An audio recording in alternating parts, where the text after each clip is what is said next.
उरु बसुमतारी आं दिनै एपइन्टमेन्ट मोननानै जोबोर गोसोखौ रंजानाय मोनदों। आङो ग्रेजुवेट टिचार हिसाबै मोनदों Jaybhadra Hagjar memorial high school रौतायाव उदालगुरि डिस्ट्रिक्टनि सिङावनो।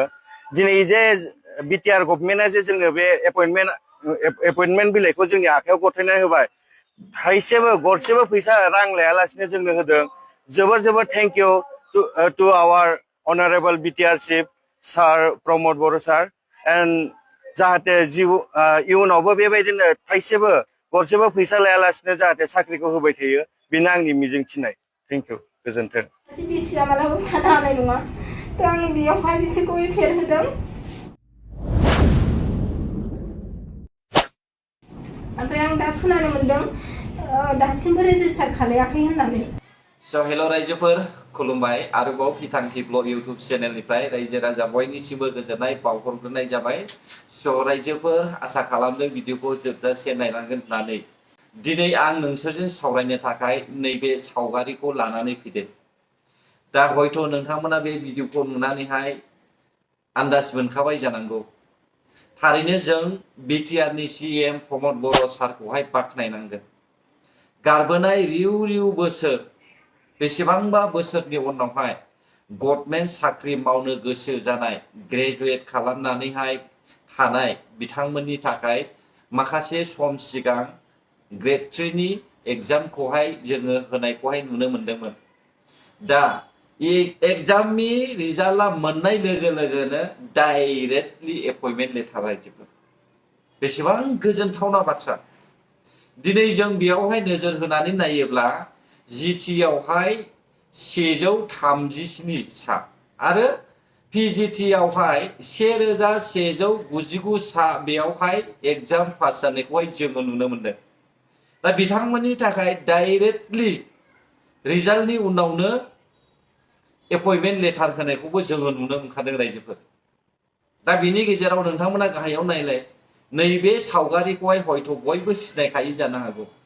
दा बिसोरबायदि मानसियाबो 17 बोसोर सरकार सालायनायनि गेजेरावबो बिथांमोना गभर्नमेन्ट साख्रि मोनाखैमोन।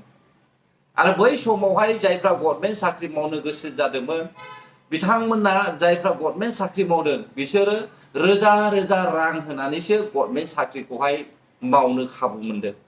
नाथाय नैबे समाव इउपिपिएलनि जे सिएम प्रमद बर' सारनि जे रायजो सालायनायनि सुरु जाजेननाय समावहाय बेयावहाय सासेबो रां होआलासेनो साख्रिखौ मोननायखौहाय जोङो नुनो मोनदों रायजोफोर। जोङो बाख्नायनांगोन इउपिपिएलनि सिएम प्रमद बर' सारखौ। दिनै रायजोखौ अननानै बिथाङा दिनैनि समावहाय बर' हारिखौहाय अननायनि गेजेरजोंहाय गोबां खामानि मावगासिनो दङ। दा बेनिखायनो रायजो राजाफ्रा मदद खालामनांगोन, जेन' बेनिफ्राय साबसिन खामानिफोरखौहाय मावलांबाय थानाय बायदि।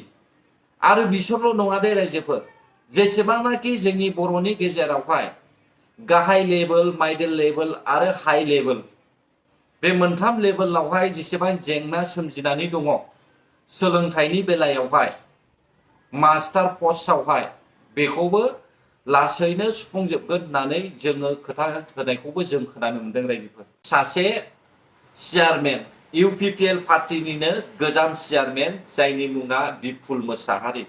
नोंथांमोना सावगारियाव नुगासिनो दंखायो। फारसेथिं बिनि बिसि आरो फारसेथिं बिपुल मोसाहारि। बिथाङा माखासे आघात खालामजादों, बुजादों। सिगांबो जोङो बुजानायनि माखासे नुखादोंमोन बिथांखौहाय, बै समावबो आङो भिडिअखौ बानायखादों। आरो फाइनालि जोङो नुनो मोनबावबाय पार्टिजों पार्टि बुज्लायज्लायनाय। दा जाथाया मा जामारदों बेखौ हयथ' रायजो राजा बयबो मोनथिनो लुबैदों, नङा होनब्ला?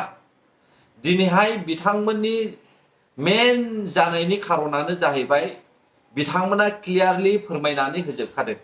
बेयावहाय गोदान आरो गोजाम मोनसे पार्टिनिनो, नाथाय जायफ्रा बेखौहाय गाग्लोबदों बै गाग्लोबग्राफ्रा अपोजिसन पार्टिनिफ्राय गोदान पार्टियाव हाबफैनाय।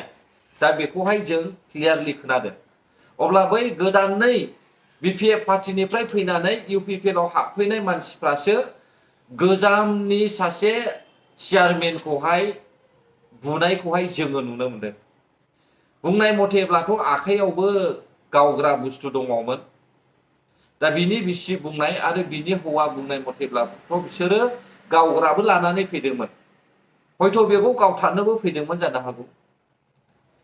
नंगौ, बिनिखायनो बिथाङा बेखौहाय माखासे आयेननि मथे जायफ्रा बुफैदों बिनि सायाव गाग्लोबदों बिसोरखौहाय इउपिपिएल पार्टियावहाय बिबान दङब्लाबो इउपिपिएल पार्टिनि दैदेनगिरिफोरा बिसोरनि सायावहाय नायबिजिरनांगौ आंनि साननाय मथेब्लाबो।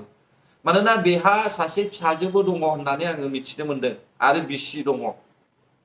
दा गावजों गाव बेबायदि गाग्लोबज्लायोब्ला माब्रै जानो? दानिया फै जोङो खोनासंनि बिथांमोननि खुगानिफ्रायनो एसे खोनासंनानै लाब्लानो जाबाय। बेयो निस्सय नोंथाङा मोजां कुइसनखौनो सोंदों। गंगार सोलिगासिनो दं। थारमाने जोंनि गोदोनिफ्रायनो फुराना इउपिपिएलफ्रा सोमला सोमथा लावगा लावगे एखेबारे रानदों रुनदों जेलानाखि प्रमद बर' सारा बा गबिन्द बसुमतारीमोना राजा लामा जथे होदोंमोन, आन्दलन खालामदोंमोन नङा होमबा? बे समाव बिराद जोगोनार खुमब्रा खांनानै माइरं खांनानै रायजोफोरखौ आन्दलनकारिखौ जाहोबोदोंमोन। दा बैफोर पिसिडिआर डाबल पिनिफ्राय फैनाय जोंनि इउपिपिएलनि जेनाखि सोद्रोमा बिथांमोना दिनैसिम जेबो गरसेबो थाखा रां आरजिनो हायाखै आरो स्किम सुबिदा मोनाखै। बेनि थाखायनो सम सम आल'सना जायो जे गोदान गोदान फैनानैसो नै दिनैनो फैयोबा दिनैनो आर'नाइ गानोबा स्किम हरो नङा होमबा? माबा मोनसे सुबिदा हरो। बेनि थाखायनो बेखौ नुनानै आंनि सिगाङाव बुंबाय थायो चेयारमेन हिसाबै, माने जोंनि इउपिपिएलखौ नायसनला, फुराना मानसिफोरखौ नायसनला, बिदिबा जों इउपिपिएल थाला। जोंबोथ' थानानै मालाबा बेबायदि मोनसे खुद्रिखांनाय बाथ्राफोरखौ बिसोरो बिथांमोना आंनि सिगाङाव बुंबाय थायो। ओमफ्राय आं बुजायो आरोखि दे थिगैनो जागोन दा लासै लासैनो। दा बेबायदि सिङाव बिराद हंगार दङ। दिनै आं नोंथांमोननि मिडियानि गेजेरजों बुंफ्लांबाय।